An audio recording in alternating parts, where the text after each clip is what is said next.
Wings of Russia Studio presents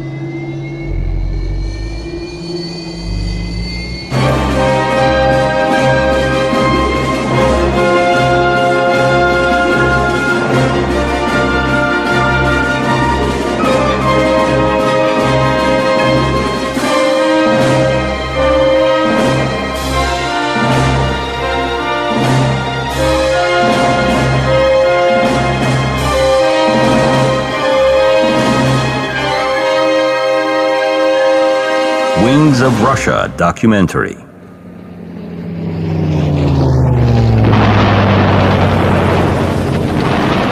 November 1950. The war in Korea is on its way. Huge UN forces led by the United States act on the side of the capitalist South. A group of American F-80 Shooting Star fighters take off for a combat mission. Confident of their superiority, pilots do not expect any enemy attack.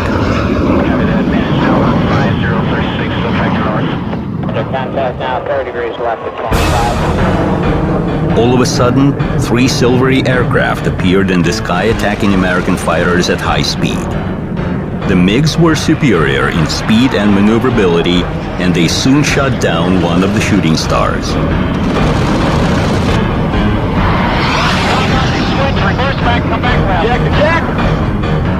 The remaining American fighters quickly left the airspace of North Korea. That was the first in history air fight between jet aircraft in which Soviet pilots were victorious.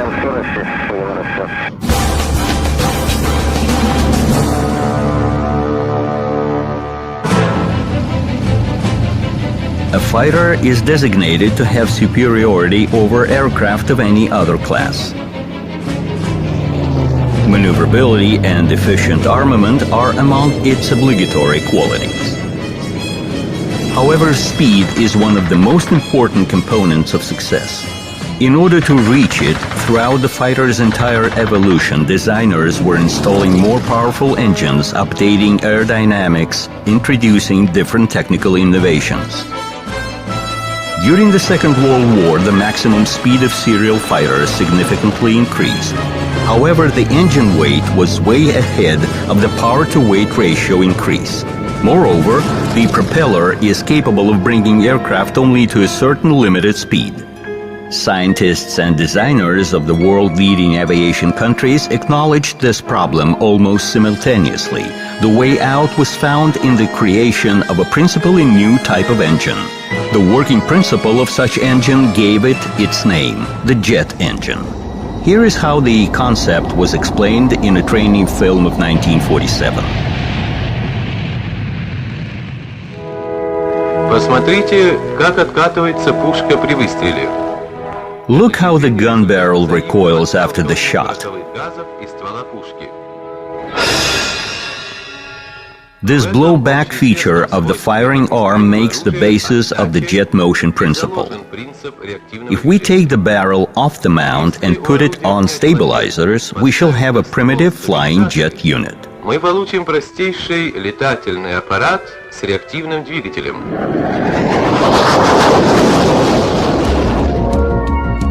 In hope of luck, research was conducted in several directions at a time.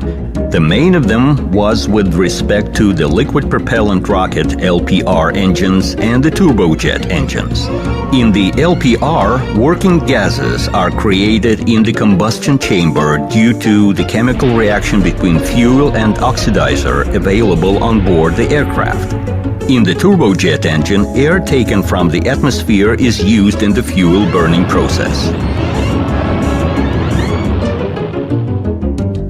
First jet engines development started in the USSR before the Second World War. However, the Germans and the British are by right considered to be the pioneers in this sphere. The first turbojet aircraft took off in Germany in summer of 1939. It was an experimental Heinkel 178. 2 years later, a Gloucester jet aircraft was put on tests in Great Britain. In result of further developments in this field, both countries had serial aircraft in 1944. They took part in combat activities of the Second World War. In the Soviet Union, developments of a jet fighter started in 1941. On the first day of the Great Patriotic War, Viktor Bolkhovitinov submitted an application to the Aviation Industry Ministry on the creation of a rocket fighter interceptor. The ministry replied to have the aircraft ready within a month. Within the designated term, the experimental BI-1 rocket fighter was put on tests. The Soviet first-born jet had a classical layout pattern with a straight wing. The liquid jet engine, designed by Leonid Dushkin, developed thrust of 1,100 kilograms. Flight tests were delayed due to the design group evacuation to the Urals, and the BI-1 performed its first flight on May 15, 1942. The aircraft was piloted by test pilot Grigory Bakhchivandzi. BI-1 managed to reach a fantastic by that time rate of climb of 82 meters per second.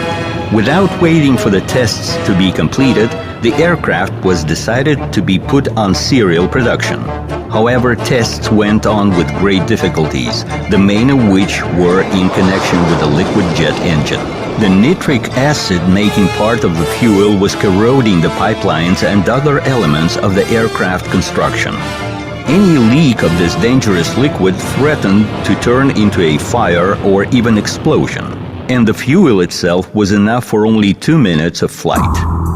But the trouble came from the other side. The next test flight to reach a speed of 800 kilometers per hour was scheduled for March 27, 1943. During the boost and climb, BI-1 suddenly started to dive and hit the ground. Test pilot Bakhchivandzi died.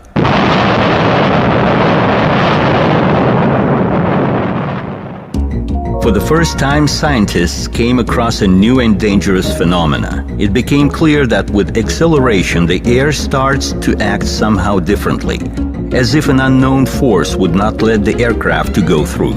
So the aircraft needed a different endurance calculation and a different aerodynamic scheme.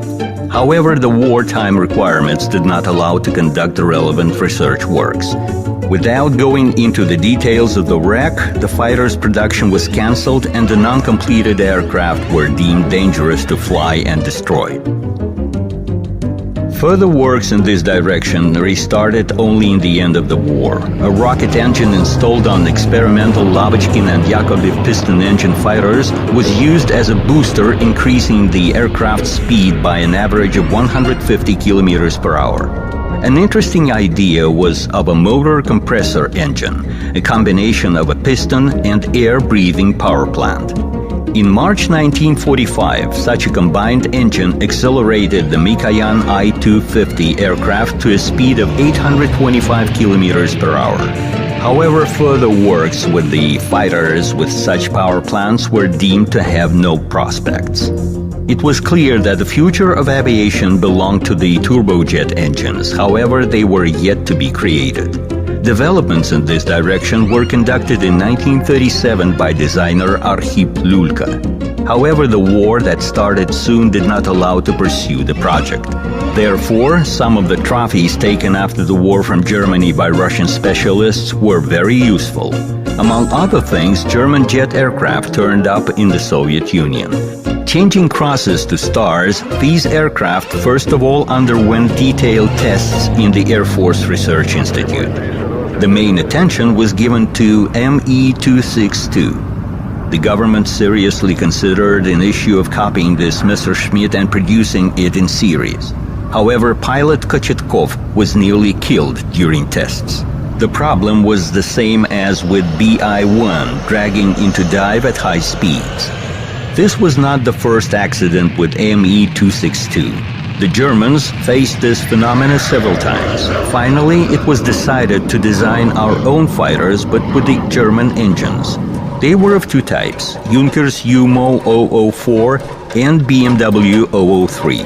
Those engines, of course, had deficiencies, but there was no other choice. There was no engine of our own. Within the shortest time, engines were put into production at the Soviet plants. UMO was identified as RD-10, while BMW was called RD-20. The Cold War between the former Allies accelerated the wheel of the arms race. The new atomic weapons were also taken into account. Mass production of fighters became a vital necessity. Only they could not let the enemy's bombers enter the native airspace.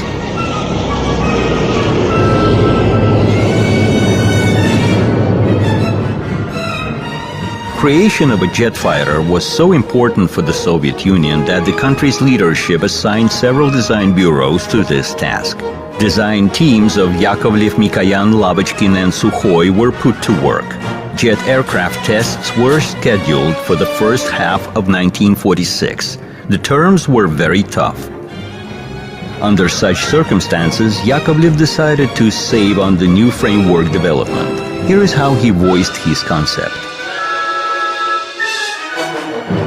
We had a task of creating an aircraft in which only an engine would be new, while all the rest apparently would remain the same. The pilot would then be getting into well-familiar surroundings and would not feel any difference between the jet and the piston engine aircraft in flight and at takeoff and landing. Yakovlev took its well-known combat-tested Yak-3. Leaving the airframe practically unchanged, he installed a turbojet RD-10 engine instead of the piston one. The fighter was identified as Yak-15. However, while the said fighter was actually a jet modification of Yak-3, the I-300 of the Mikoyan Design Bureau was a completely new aircraft. The nose-wheel scheme, which then became classical for the Soviet jet fighters, was applied on this aircraft. Its armament was also impressive: two 23mm and one 57mm cannons. The aircraft was equipped with two RD-20 engines. The new speed profile wing allowed to fly at over 900 km per hour. The aircraft was identified as MiG-9. April 24, 1946 became an important date in the history of the Soviet aviation. The MiG-9 jet fighter test sample took off the strip of the Flight Research Institute at 11:12 a.m. Having made two circles over the aerodrome, the aircraft successfully landed. Test pilot Alexei Grinchik was satisfied with the aircraft.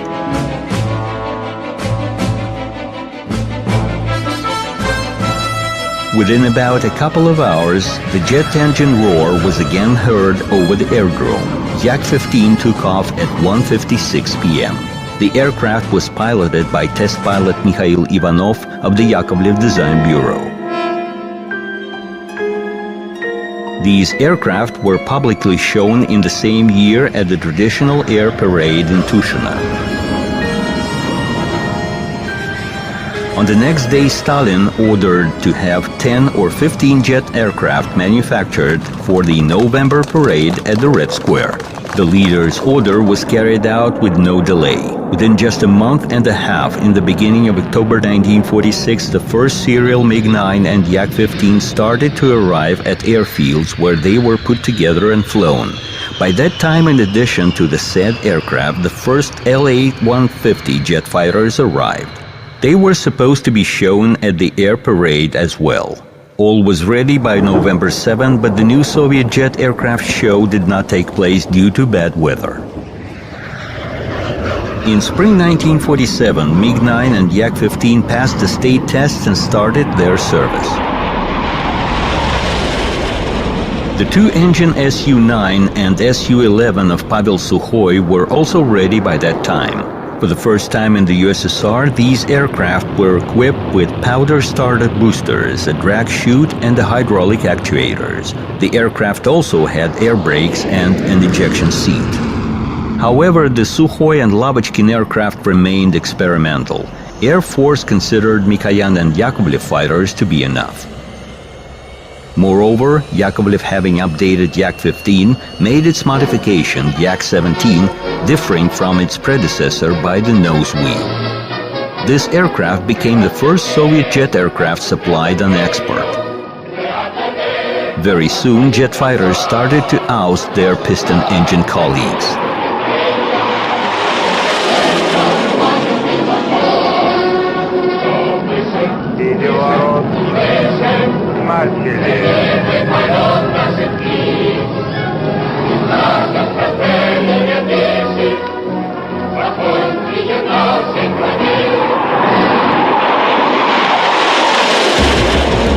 Further progress in the aircraft industry now directly depended on the appearance of new engines, more lightweight, more powerful and economic. However, aircraft designers had only two types of German engines at their disposal.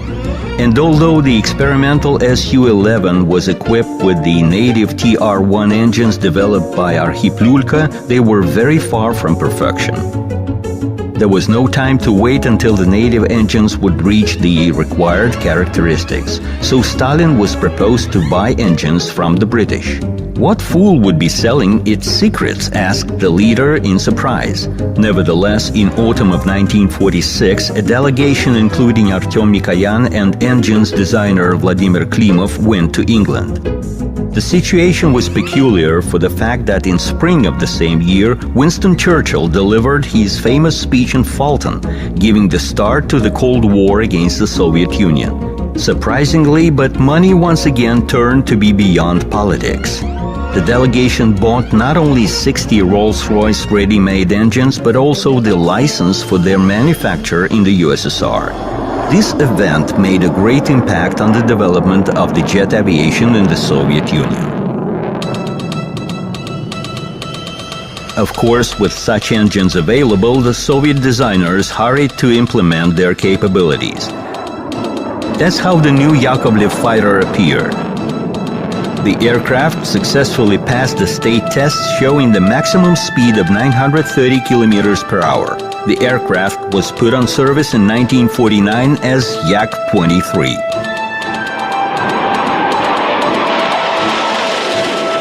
Significant increase of speed was the tendency in aviation of that time.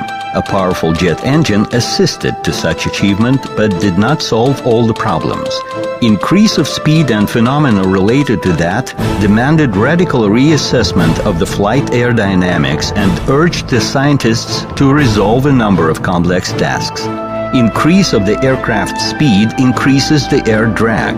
The air, like a sluggish mass, would not let the aircraft through.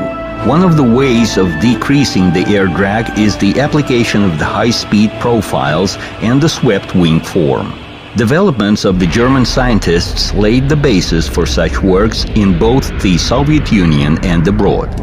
The Germans dealt with the swept wing already during the war.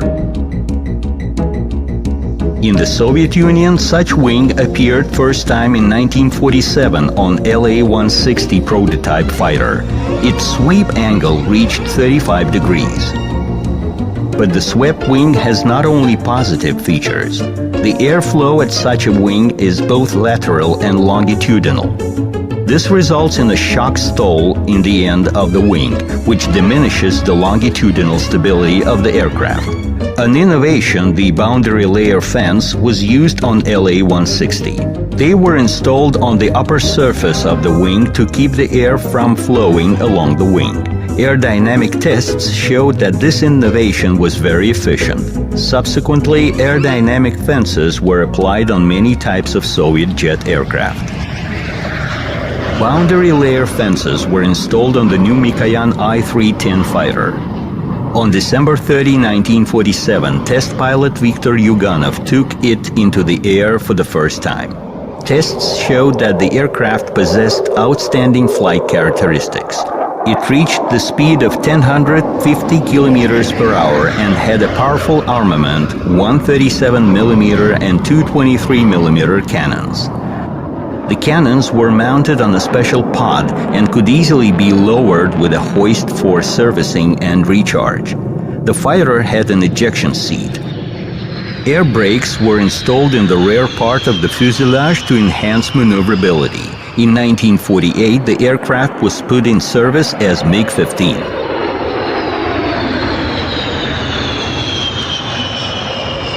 Lavochkin 15, appearing a bit later, became MiG-15's competitor. Both aircraft were surprisingly alike. There you see La-15, and this is the Mikoyan fighter. La-15's characteristics were inferior to MiG.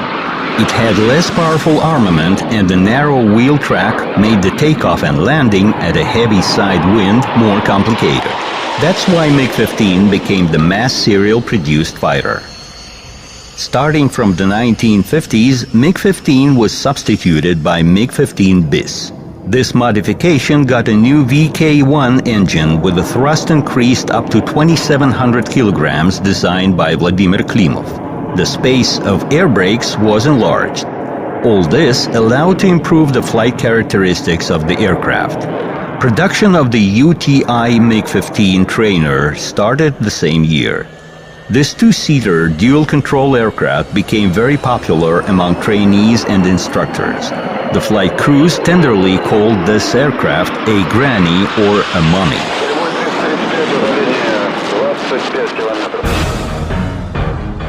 MiG-15 gained combat success in Korea.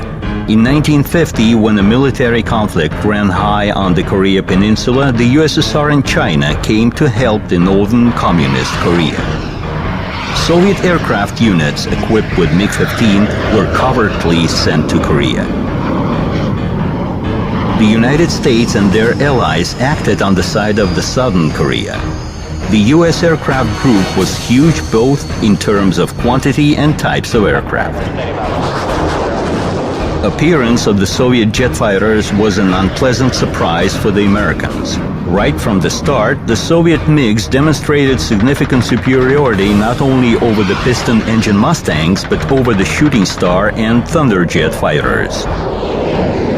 The only worthy competitor to MiG-15 in Korea was F-86 Sabre. The American aircraft was heavier than MiG and inferior in the rate of climb, ceiling, and armament, but was superior in horizontal maneuverability. More efficient air brakes and slats made this aircraft more superior in the air combat.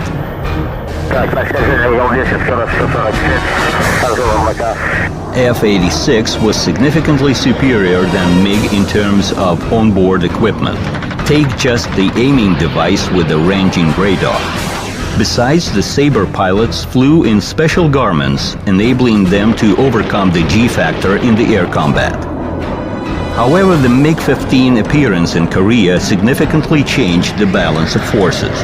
American attack aircraft and bombers took no more risks flying without the F-86 cover-up.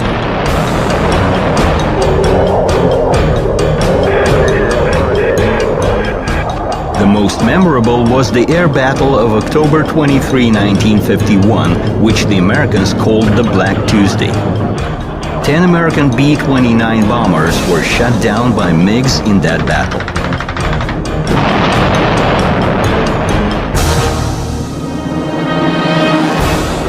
Of course, Americans wanted to get hold of MiG-15 to find out the reason of its success. Similar hunt for the Sabres was performed by the Soviet side. In October 1951, Colonel Pepelyaev shot down F-86, which made an urgent landing on the North Korean territory. Soon the damaged aircraft was brought to the Soviet Union. Detailed research of the American fighter allowed to introduce some technical solutions to the Soviet aircraft construction. MiG-15 also got into the hands of the Americans. 3 months after the war, a North Korean pilot defected to South Korea on the Soviet aircraft. The aircraft underwent the most detailed examination in the United States. However, the Americans found no technical innovations applicable to their aviation. According to official data, the Soviet pilots shot down over 1,000 enemy aircraft during the fights in North Korea, while the Soviet Air Force lost only 335 aircraft. MiG-15 virtually conquered the right to be called the world best fighter of the beginning of the 50s. It became one of the symbols of the Soviet aviation. Within 10 years, USSR produced over 13,000 MiG-15 of different modifications, and with the account of the licensed manufacture in Poland and Czechoslovakia, the amount of this aircraft exceeded 15,000. No other fighter in the world had such a circulation. The MiG-15 success enabled the Mikoyan Design Bureau to obtain from the leadership of the country a kind of a carte blanche for the further improvement of this aircraft. In result, the military received the MiG-17 fighter with the wing sweep of up to 45 degrees. In the end of 1952, production of the new modification of this aircraft, MiG-17F, was started. Its engine was equipped with the afterburner chamber, a unit allowing to increase the thrust.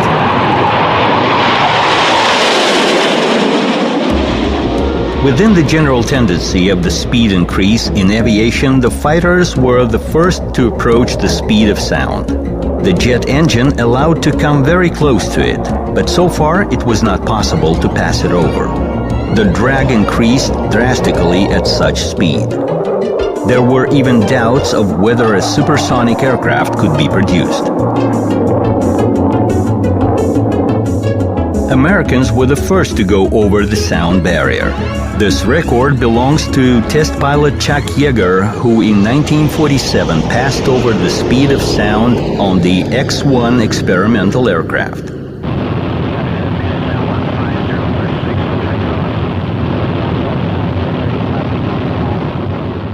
In the USSR, tests in this direction started before the Korean War. To go over the sound barrier, the Aerodynamic Institute scientists, based on calculations and experiments, suggested to use a wing with a low-thickness chord ratio and a sweep of 45 degrees and more.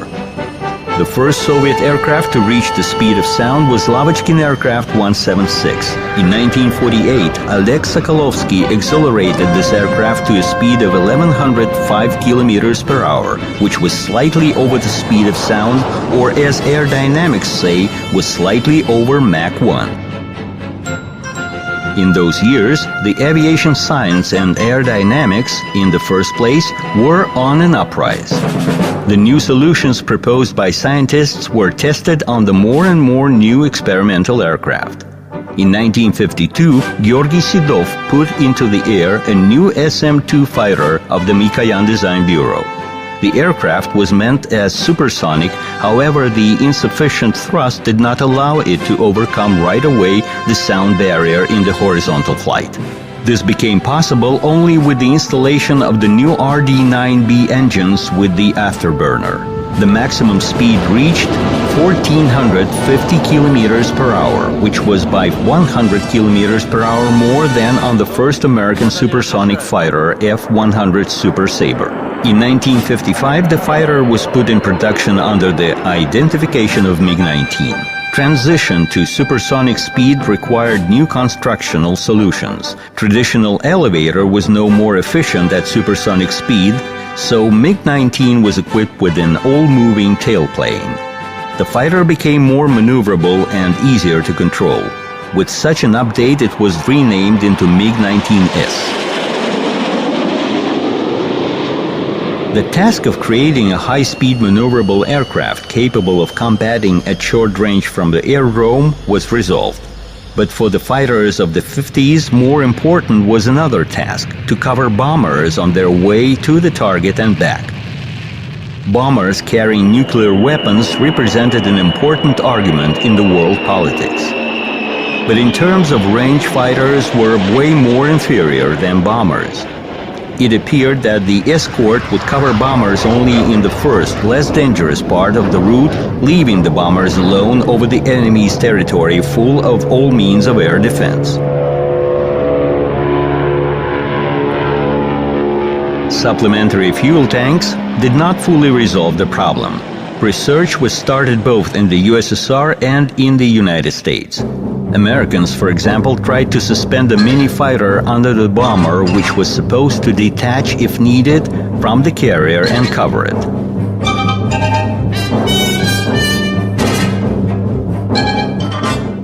The Yakovlev Design Bureau suggested a fighter with a switched-off engine to be towed by the bomber.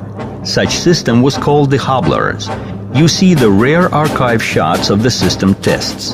One may think that this is an in-flight refueling. In fact, the prototype Yak-25 is towed. In the event of an enemy's attack, the pilot would switch on the fighter's engine, detach, and enter into combat.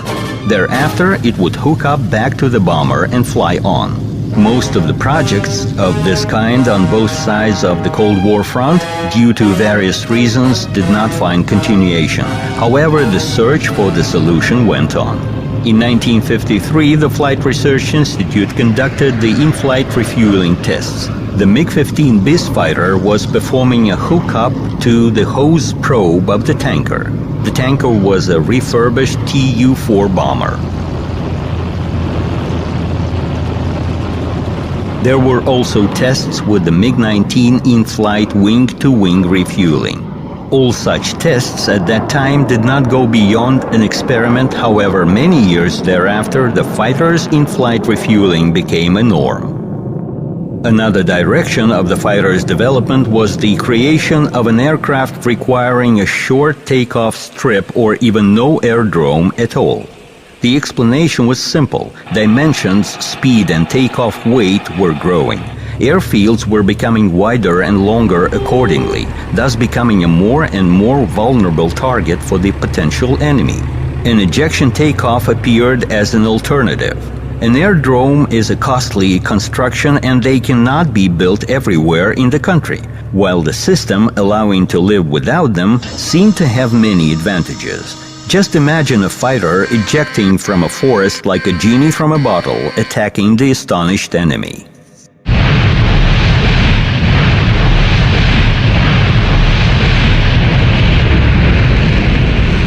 The first ejection takeoff was performed by test pilot Georgy Shiyanov in spring 1957. The MiG-19 mounted on a mobile launch site was virtually shot into the sky with the help of a powder booster.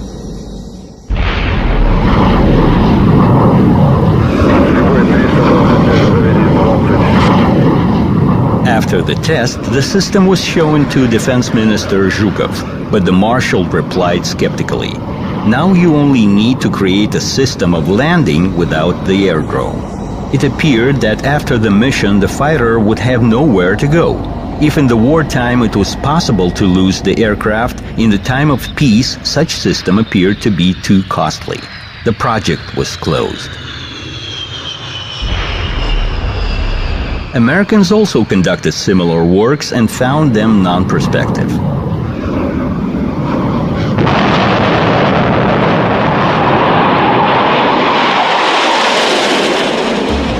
Specialization of fighters was more distinct in the 50s. Some aircraft were designated for maneuverable combat, while the others for interception. The interceptor's task is to destroy the target in any weather, any time of the day, and at any range of speed and altitude. This task was becoming more and more actual. Since the end of the 40s and throughout the entire 50s, foreign reconnaissance aircraft simply crowded along the USSR border, sometimes entering the airspace of this country.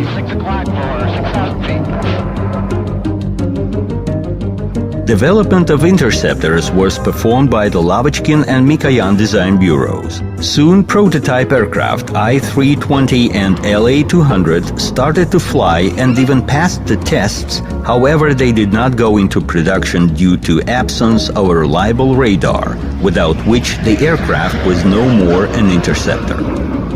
Basically, Soviet Union was way behind the West in terms of radar equipment for aircraft. In the West, radars started to be applied back in the years of the war.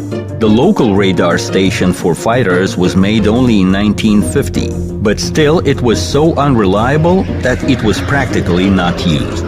The war in Korea inspired progress in this field. It became clear that a fighter without a radar was initially a no-win. Izumrud became the first Soviet successful radar. It was installed on the MiG air defense interceptors. It was capable of locating bombers at a range of 11 kilometers.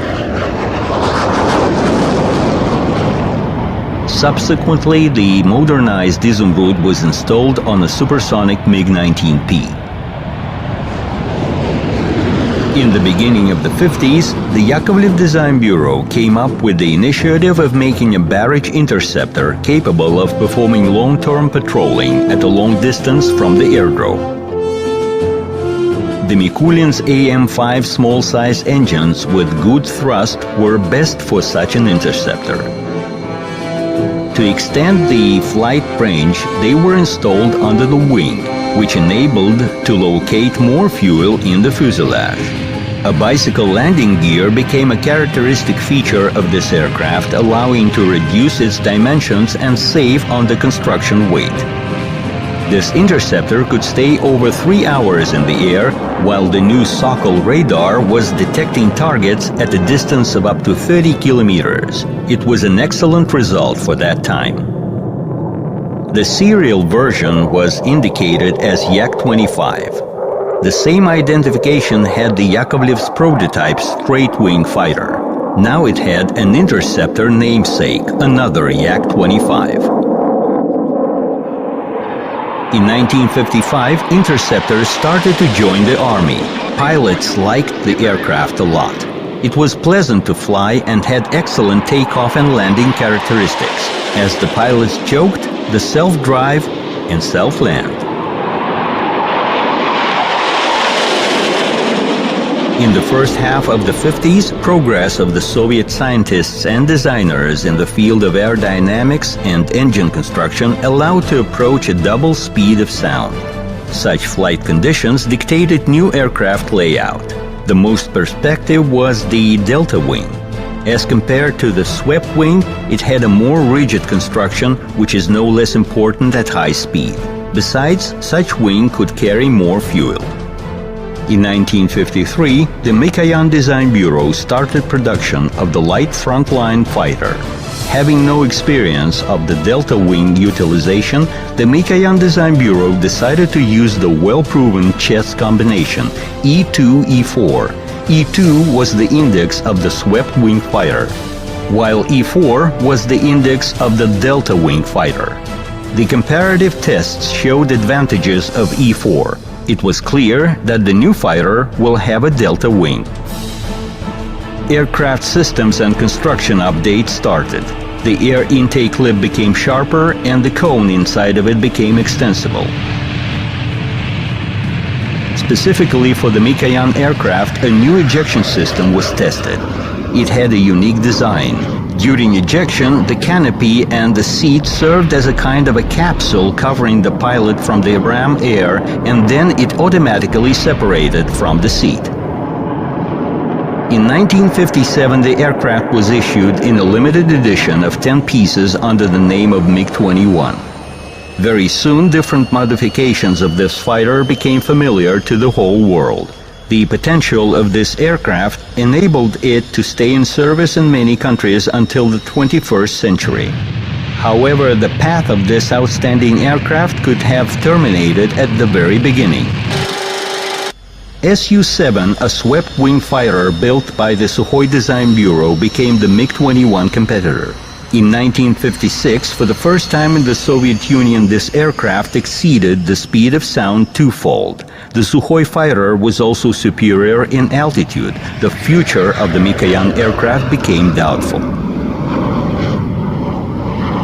The aircraft's future was saved by the new two-shaft engine designed by Tumansky. Thanks to it, the MiG-21 flight characteristics became much better. Armament was added. Pylons for bombs or blocks of aircraft rockets were put under the wings. With the above-mentioned changes, the aircraft was put on service as MiG-21F.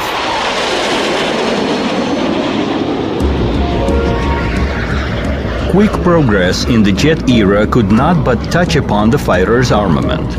By mid-50s, the air-to-air missiles appeared in the arsenal of American aircraft, which significantly increased their combat efficiency. RS-1U became the first such rocket in the USSR. Its identification can be translated as First Guided Rocket.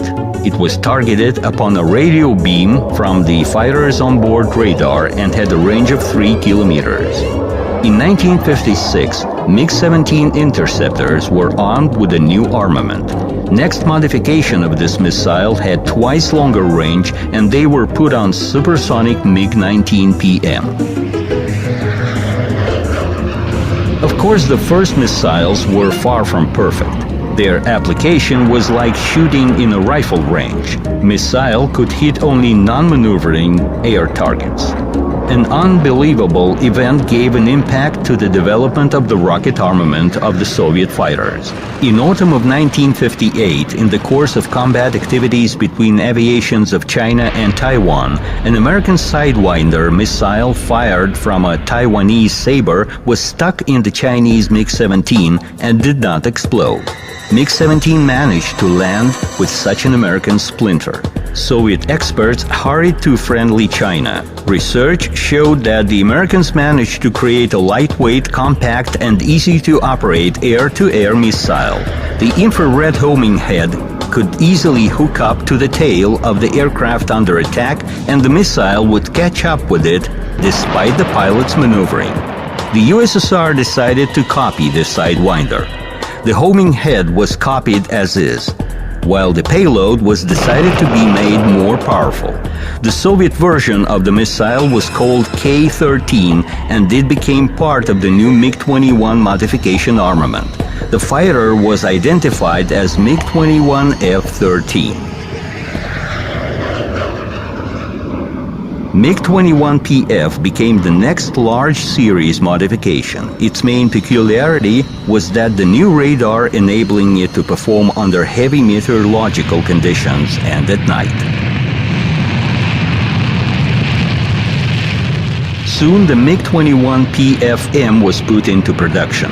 For the improvement of its takeoff and landing characteristics, such aerodynamic novelty as the flaps boundary layer blowing was applied. The MiG-PF and PFM modifications concept of those years did not include guns. The close air combat at high speed was thought to be practically impossible, and the flights were assumed to be conducted only with the use of guided missiles. The war in Vietnam, which started in 1965, allowed to test the aircraft in real combat conditions. The main mixed competitor was the American F-4 Phantom. Possessing more powerful missile armament and a more enhanced onboard radar, it was significantly inferior to MiG in maneuverability. However, a good overview from the cabin and the second crew member capable of controlling the situation made Phantom an adequate enemy. Vietnam proved the necessity of cannons. Close maneuverable fights took place rather often. Since neither MiGs nor Phantoms had any built-in guns during the Vietnam War, they started to use gun pods. However, the most efficient conduct of the air combat was considered to be the simultaneous use of two types of aircraft. Thus, MiG-17s were blocking the entire altitude range up to 2,000 meters. Having higher pre-sonic maneuverability, they were squeezing Americans up, where they were awaited by MiG-21s. The Vietnam War experience provided a lot of useful information to the Soviet engineers and designers. However, further aircraft improvement went on in mainly two directions. The first was the armament enforcement with the modern missiles, which had a semi-active homing head and could cover targets in any weather conditions. The second was the new radar stations, allowing to detect targets at longer distances.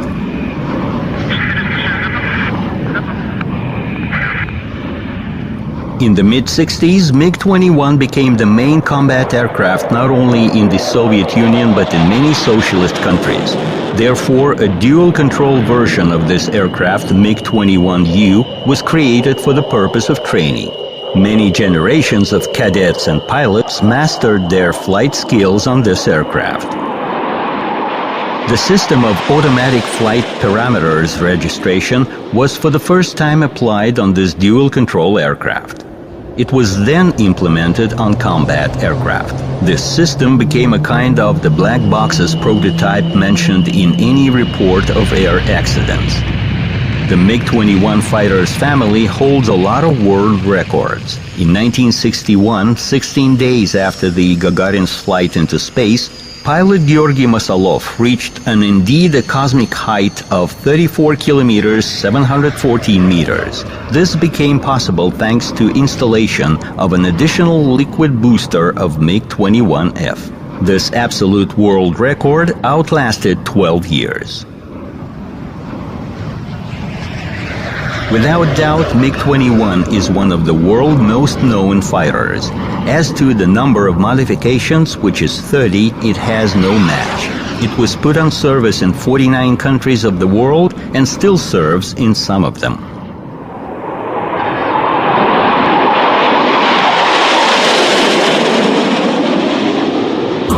In the second half of the 50s, the threat of a nuclear strike over the economic and military centers of the USSR became more than real. Air defense was becoming the most important task. The air defense complexes of that time were yet developing and did not provide any guarantee against breakthrough of the enemy's striking aircraft. The main role in the protection of the airspace was placed on interceptors. June 24, 1956, air parade in Tushino. Everyone's attention was caught by a whirling away aircraft with a delta wing. It was Sukhoi T-3 prototype interceptor. First, Almaz radar was installed on this interceptor. However, two huge antennas decreased aerodynamics of the aircraft. Therefore, a new radar was installed, which antenna was placed inside the RAM-type air intake cone. The new aircraft was identified as T-43. On October 10, 1957, test pilot Vladimir Ilyushin put it into the air. In the very first flights, the aircraft reached a speed of 2,200 kilometers per hour and an altitude of 21,500 meters. Within 1 year, it was decided to make a whole interception complex on the basis of this aircraft, including the aircraft itself, the onboard radar, the missile armament, and the on-ground targeting system. The first Soviet interception complex was put into service in 1960 under the name of Sukhoi 951. 2 years later, the air defense aviation obtained a more sophisticated complex. Su-11 became its basis, equipped with a more powerful Areol radar, with a target hookup range of 20 kilometers, which was twice as much as of its predecessor. Su-9 and Su-11 were the most high and fast-flying aircraft of the air defense aviation of this country in the 60s. They served for over 20 years. In the same 60s, the Sukhoi aircraft were assisted by Yak-28P interceptors. Made on the basis of a supersonic bomber and equipped with the Areol-D radar, they were supposed to intercept enemy aircraft at low and mid altitudes. But for targets destruction at longer range, a completely different type of interceptor was required. The Lavochkin Design Bureau attempted to make such an aircraft. According to the project, LA-250 was supposed to reach speed of 1,600 kilometers per hour and hit supersonic targets with its missiles at an altitude of up to 20,000 meters. Brought to tests one after another, these aircraft crushed, and in 1959 all works on this topic were terminated. A new long-range interceptor was started by Andrei Tupolev. The fighter was identified as Tu-128. It succeeded all other fighters in the world as to its dimensions and weight. This 43-ton aircraft was equipped with the most powerful radar of that time, the Smerch.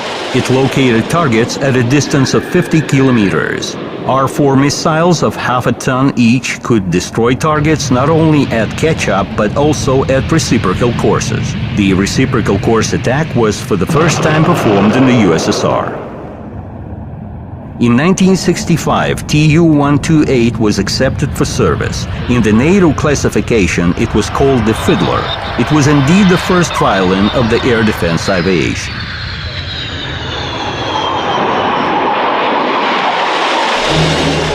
July 9, 1967, Domodedovo Airport.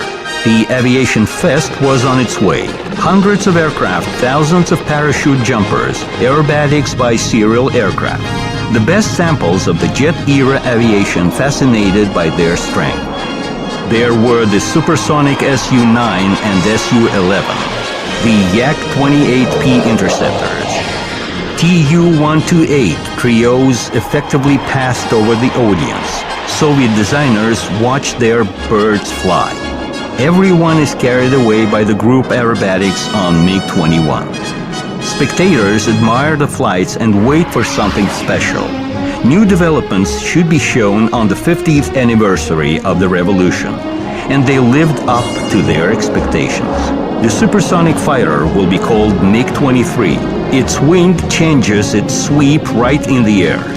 All of a sudden, a group of unusual aircraft passed soundlessly over the audience.